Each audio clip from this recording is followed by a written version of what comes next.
Hello, my dear student. This video is for you for the class of literature we didn't have today. Maybe your home teacher explained that I was absent because of an emergency I had in the capital city, but I'm making this video for you in order to cover the content we were supposed to be in touch with today. So I hope you can watch this video so you can have an idea of what you have to do in your homework for next week literature homework, and I hope that you can do it with your book by your side and obviously with your notebook, because I needed to take some notes that they're not in the book. Some things I'm gonna explain, and I hope that you can find this totally useful. Okay, so remember, we are studying poetry and literature this month, and now we are reading the poetry collection number 2. In your book you will find it, our selection for today, on pages 665 56, I'm sorry, page 656 until page 670. So I hope you can have your book and your notebook by your hand so you can take some notes. Let's begin with the first presentation, and with the first poem. This poem, you can find it especially on page 656. It's a poem written by Robert Hayden. The name of the poem is Renegade, Renegade. Okay, maybe we didn't find an easy explanation the first time we read this poem. That's why, because we have to know a little bit about USA's slavery history. You know that in the 19th century, black people were slaves. Most of them were slaves. So many of them tried to escape, and they tried to have a better life away from those states where liberty was not an option for them. We have seen many movies. We have seen many adaptations about this problem, because even today, 2020, slavery still exists. It's something that is very awful. And in the United States, if you remember Abraham Lincoln, he was the president who ended this period of slavery. But you know, there is always something bad about it. In this case, like a sequel, and the sequel could be racism. By the way, maybe you heard in the early days some news about the HBO channel about a very famous movie, a 1939 movie, Gone with the Wind. It's based on a book, and in the movie you can see black people acting as slaves. However, at those days, during those years, people thought the movie was racist. And as you know, nowadays people are more sensitive about these topics. HBO decided to omit the transmission of this movie, this classical movie, because of the problem I have already explained. And just 2 weeks ago, a black man who was killed by a cop, he unleashed many protests in the United States and in other places, because of the racism problem that we have even now. Remember that it's not only against black people, but also against Latin people or the Asian people. So it's a very big problem. But in the poem, you can see there's the title, which is Renegade, which is a form of runaway. It explains how some people helped those slaves that tried to escape from slavery. And it was like a keyword. If you heard this word, because it was like a secret or a kind of code, these people could find other people who could help them get some shelter, maybe temporary shelter, or even food, and they indicated the way they had to go, and the direction was for the for a railroad, for a underground railroad. That is a place where they received some help. So that's why on the page of your book you will find a woman who is pointing out one direction. That is because she is telling them where to head or where to go to in order to escape from their horrible reality. So renegade is um, like a tribute to those people who helped these slaves. And in some parts of the poem, especially on lines 54 to 57, you will find some Bible allusion. And on this poem, you will find, for example, the following, which is in quotation marks, and it says, "Wanted Harry Tubman, Alice General Alice Moses, steer of slaves, in league with Garrison, Alcott Emerson, Guard Douglas, through John Brown." Okay, in this line, as you can see, Tubman, who was a very famous woman who helped other black people escape from slavery, she became very famous. She is an icon of this fight against slavery. So, because she led many people to liberty, she was compared with Moses. Remember Moses and the Ten Commandments?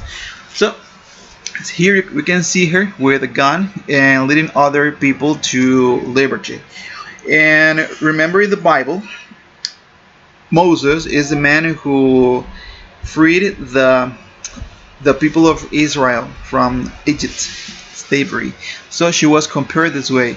And you can find also an allusion to Ezekiel and Jehovah. Jehovah is a Protestant form of the name of God. And for us, the Catholic is more normal to say Yahweh, but that is not important anyway. So again, this poem is about the fight against slavery during those days. Before we talk about the following poem, let's talk about this very famous, maybe the most famous writer in history, who was William Shakespeare, who was born in April 1564, and he passed away on April 23rd, 1616. So, William Shakespeare, he was an English poet and playwright. Shakespeare is widely considered to the greatest writer in the English language. He wrote 38 plays and 154 sonnets.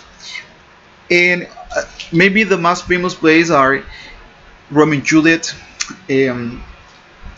Camelot, Hamlet, or even the tragedy of Julius Caesar. So he became very famous. But the poem we are talking about today is "Blow, Blow the Winter Wind." I know that maybe you will find some difficult words in this poem, because if you can see, "thou" is a form of "you." It's a way of saying "blow, blow you, winter wind." So we'll find some old words that are not used anymore. So maybe it's a little bit difficult to understand some parts. But what's the poem about? It's not. If you tell me the poem is about winter, no. That's not the central idea. The central idea in this poem is use the image of winter, of a winter day, to describe ingratitude and false friendship. So he's comparing this, and remember that we can make this like analysis of illusion, or something that we compare. In this case, false friendship, fake friends who are gone with just like snow. You know, snow smelt in snow melt when the sun rises. Maybe some friends go the way too. So the poem again is not just about winter, but also about false friendship. By the way, in Renegade, the previous poem we read, here we have that the author, he takes it into the hearts and minds of fugitive slaves as they escape to freedom. So that's what I explained. So let's continue now with the following poem. This poem, you can find it on page 660, which is The Old Man. And as you have read, Ricardo Sanchez, which is a Latin name or Latin American name, he was a very famous writer, and he dedicated this poem to the old man who was his grandfather.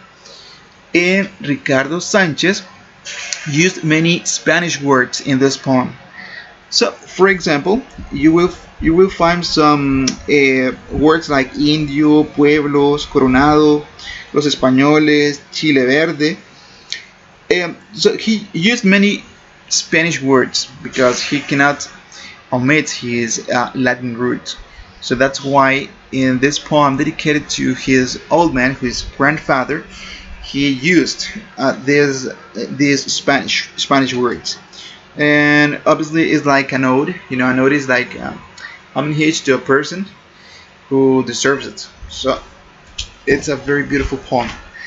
Now I have to talk about the following writer, who's Henry Wadsworth Longfellow. This man, it's very curious because maybe you are thinking he is using his beard and his mustache just because it was the fashion in his days. But no, let me tell you, it has to do with scars. So let's first read a short biography about him.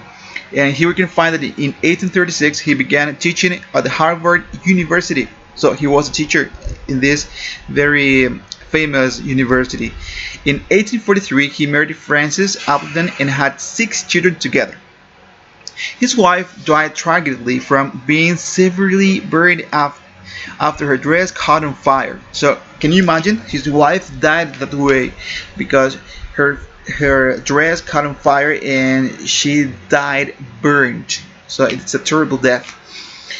Then we have Longfellow's famous bird, Conceal His Scars, that I was talking to you about, which he obtained when he attempted to save his wife from the fire. So when he tried to save his wife, he got burned too. So that his face resulted burnt. So that's why, in order to cover those scars, he used his famous bird.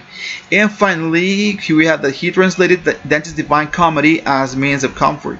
Remember, the Divine Comedy is an epic poem. A very, very, very long poem. Okay, talking about the hell. Now, here we have that he died on March 24, 1882 from peritonitis. This illness, it's something that has to do with the tissue of your chest. Sometimes it is obstructed, or maybe with your gut, if it is interrupted by some liquid or something that can become a hemorrhage, and you can die because of it. So it was also a very painful death for him. But the poem we are trying to recall today is Paul Revere's Ride. So just like in this page, you will find a midnight rider, a horse rider. The poem is dedicated to Paul Revere. Who was he? Okay, during the Independence War that there was in the United States against the British, there was a famous man, a very famous man, who ran at night, at midnight, and he was a soldier, he was sent to inform the people in the village that the British were coming. So with a bell and with a horse, he went at midnight to warn the villagers about the coming of the British soldiers. So that action became something iconic for USA's independence. I'm sorry, independence. Independence. I'm sorry. So Paul Longfellow dedicated these poems to this iconic man, or this iconic scene in which we can see poor Revere riding his horse at night, trying to warn the people about the British army. And finally, just to finish, okay, we can see a picture and illustration about that night. By the way, they say that the night was very clear because of the moon. The moon was really bright that day, so that helped many people escape from the surprise attack that the British had against this village. Okay, that was the last poem. So I hope you have found this video very useful for you to understand what you're going to answer in your homework, which is going to be available from today. So if you like this video, so don't forget to subscribe if you want, and like it in order to get more information in the future. So I'll see you next time. Bye.